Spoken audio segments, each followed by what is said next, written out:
Hello, everybody. I'm Madame Sensei. I teach Spanish, French, and Japanese to high schoolers out here in the beautiful Pacific Northwest. And today I'm going to talk about how I use Minecraft education in my language classes and how I prepare my students. And I like that my screenshot, I just accidentally got the teacher's going to teach. They must have known I was going to do this, right?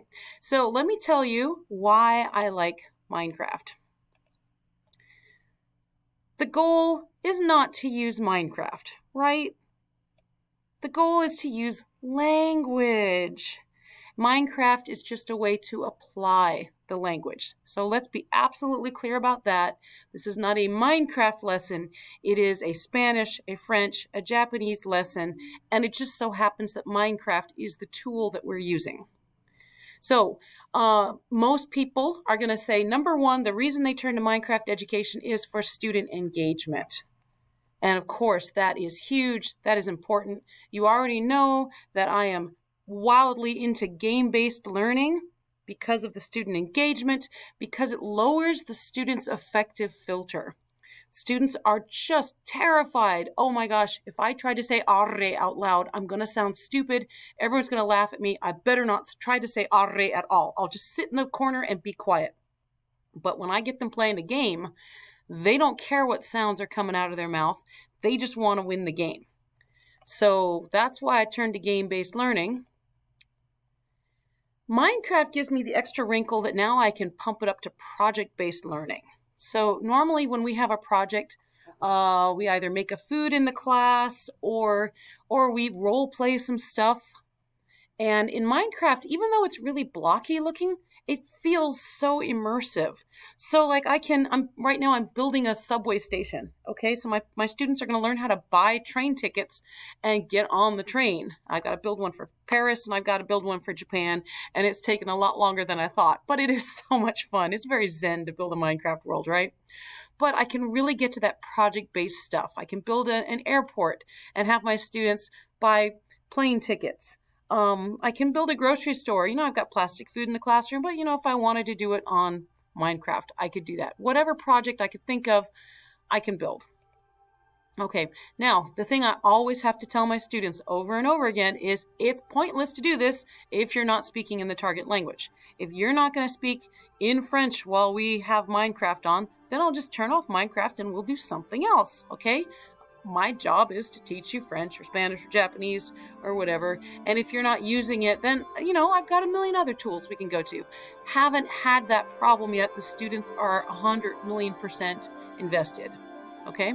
So the first thing I do is I take the students to Blue-Kit, and I love Blue-Kit, and I'm going to make a video about Blue-Kit and why it's so great. And I've made a Minecraft one, a French one, a Japanese one. Look at this. I don't know where I took the screenshot 100 million years ago. Suddenly there's 182 plays on this, even though I don't think I've played it 182 times with my French classes. Okay, the other classes have caught up, but I just think that's interesting.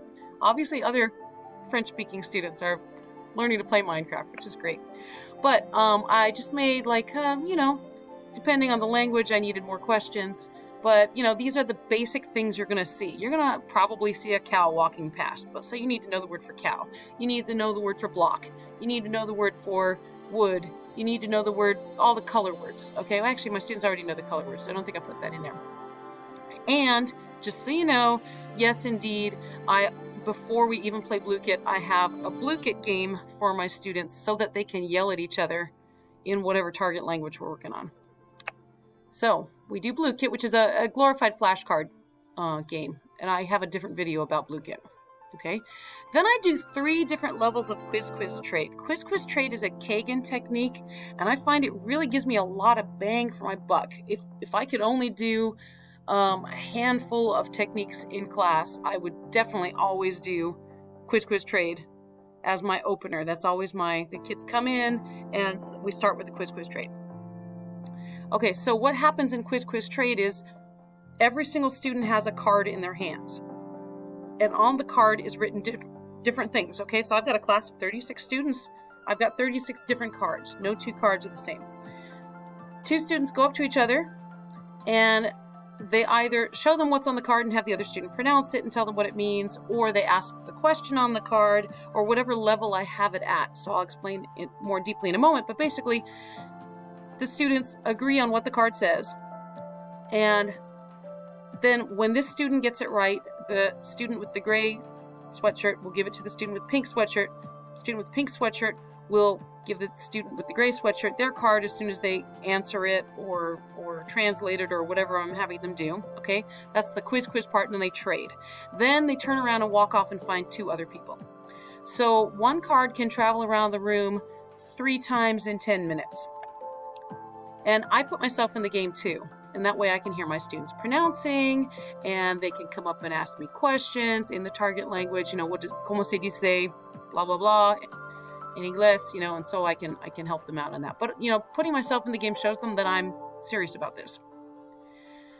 Then, what I do is first of all, I take that Blue-Kit game I made, and I just screenshot it, and I print the pictures, and then I cut it. Okay, so those are the first cards I do.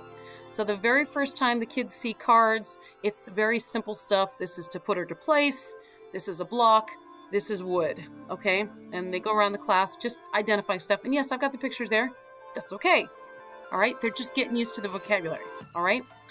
Then when they get really good with that, then I start giving them actual sentences. Now this I printed here. Normally, I cut this in half, okay? And this I printed, and then I thought I was being so clever, I folded it in half, but of course half of it is upside down then, but that's okay. Everyone can read English upside down. Then I have the students go around to each other, and they'll just show this sentence to whoever they're talking to, and whoever they're talking to has to pronounce it correctly, pourquoi il y a un poulet là, and then they have to say, why is there a chicken here? And then person number 1 will look at the person number 2 sentence, and it says, je fais ceci en or, and they have to say, I'm making this out of gold. So they have to pronounce it and translate it. And then they trade, and then they walk on to other people, okay? So I have, again, 36 questions like that. I think that was all I have here. All right. Then the third level is where I get into, this is really exciting. Oh my gosh, I love it when we get here. This is your N+1. Now I'm really old, okay? We called it N+1 when I was in graduate school. Nowadays I'm noticing all the books say I+1, where N or I is the amount of language that you know, and +1 is just slightly out of your comfort zone. This is when the most learning takes place. Okay. Other educators will call it the zone of proximal development, but we linguists call it N+1 or I+1. Okay. So I take those sentences and I'll just randomly pull one out of my stack, and I print them on cardstock so that I have them for all my classes for many years to come. So I go around the room and I say, oh, Bob, here, you're it today. Pull one out. Bob pulls one out. I write the sentence on the board. Oh, je fais ceci en or. Okay. All the students at this point can identify that means I'm making this out of gold. And then I say, okay, how about I'm making this out of wood? What would that be? And they can come up with it. And I say, how about I'm making this out of, I've got gold here, green gold. How about I'm making this, break, and so we can play with this sentence. Why is there a chicken here? If that's the sentence that gets pulled. Why is there a cow here? Why is there a block of wood here? We can code switch out all the pieces of the sentence and basically circle the sentence. And the students are doing the circling, and it's so incredible when we get here, and I'm so proud of them. And I just love this to pieces. And the students feel a real sense of accomplishment. Okay, now they have Minecraft words. Now we can start the application because we've set the students up for success. We give them their scaffolding.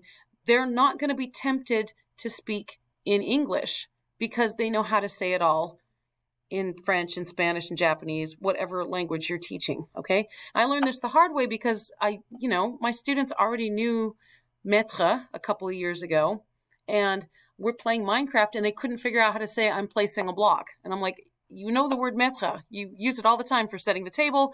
You use it all the time for you're putting the the pencil on your head. I'm putting my clothes on. You know this word. Why aren't you using it right? It's just because they hadn't thought about the situation they were in. So I found I really have to set them up for success, and it works great. Okay, so now I can use Minecraft with lots of application. So the next thing I do is I've always written a story, and it's using I combine lots of different techniques.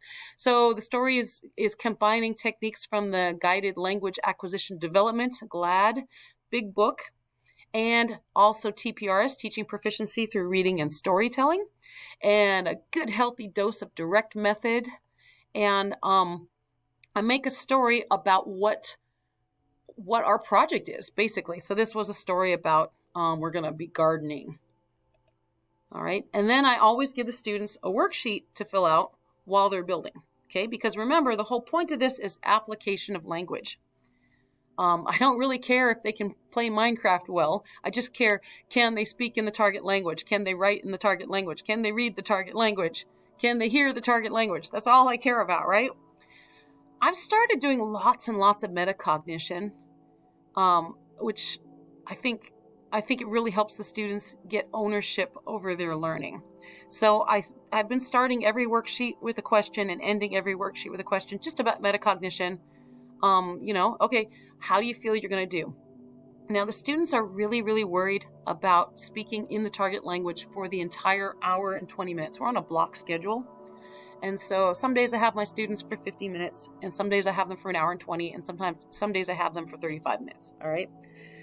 They're nervous about that. So I found that the best thing is to start them out slow. And so I make them a deal. The first time we do it, I say, okay, you're going to be speaking en français for 5 minutes, 5 minutes, and then I'm going to let you speak in English for 5 minutes, and then back to français. So I've got a big timer and everything. And then they're more comfortable with that. And although they might be quiet for the first minute of the 5 minutes, eventually they want to talk to their friends, because this is social emotional learning, right? And I find that I get more authentic language application when I kind of give them this hand holding. All right. And the first question I ask them is, do you feel you're ready? That'll tell me if we're ready or not. But, I think it also, it tells them, it gives them a goal to shoot for. Then I give them the beginnings of a word bank, words I've predicted that they're going to ask me.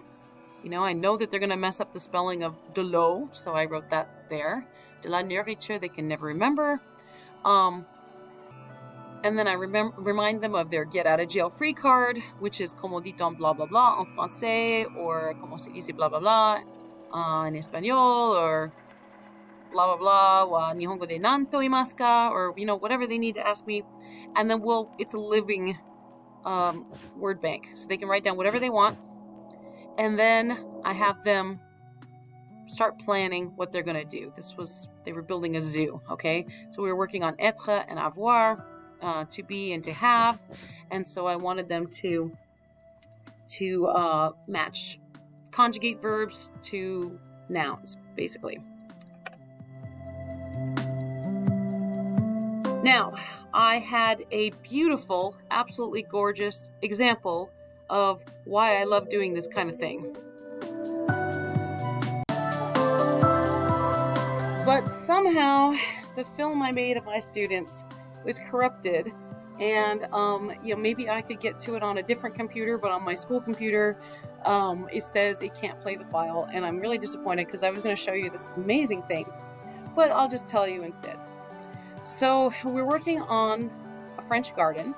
Okay, so I gave the students the laws of what makes a French garden, and they were pretty quick to identify that it has to be symmetrical, and it generally has a fountain, and that there's shapes like squares and circles and diamonds and stuff in it. And so I've got all my students building these beautiful fountains, very symmetrical and everything. And of course, the point is not really to build a French garden. The point is to match adjectives to nouns, okay? And, to understand the story that we read. So I'm floating around like I always do, watching my students, because I'm in the game too, because it's fun. And, sometimes they need me to bring a sponge and fix something that they did or whatever. And I float around and I see this, and I'm like, what the heck is going on over there? That's a weird looking fountain. And I come closer, and it is a head in a toilet. All right. And I'm like, oh, this student is really going to mess things up for the other student because now he's going to distract them and everything. And so I go up to him, and I'm filming this, and I'm so sorry you can't see the film because it's gorgeous. This student starts talking about skibbity toilets in French. Is his grammar 100% perfect? No, it's not. But he is so excited about skibbity toilets.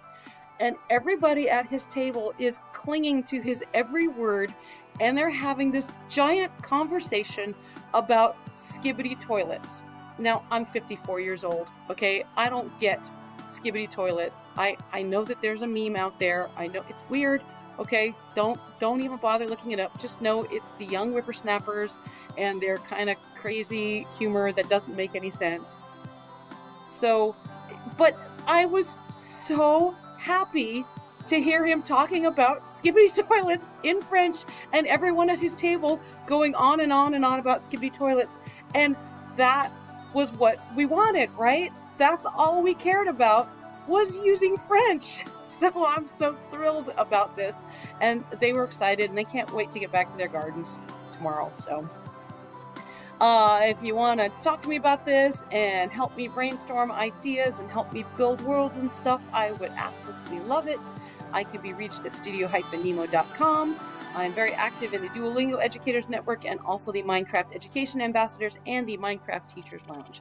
So hope to see you in one of those places.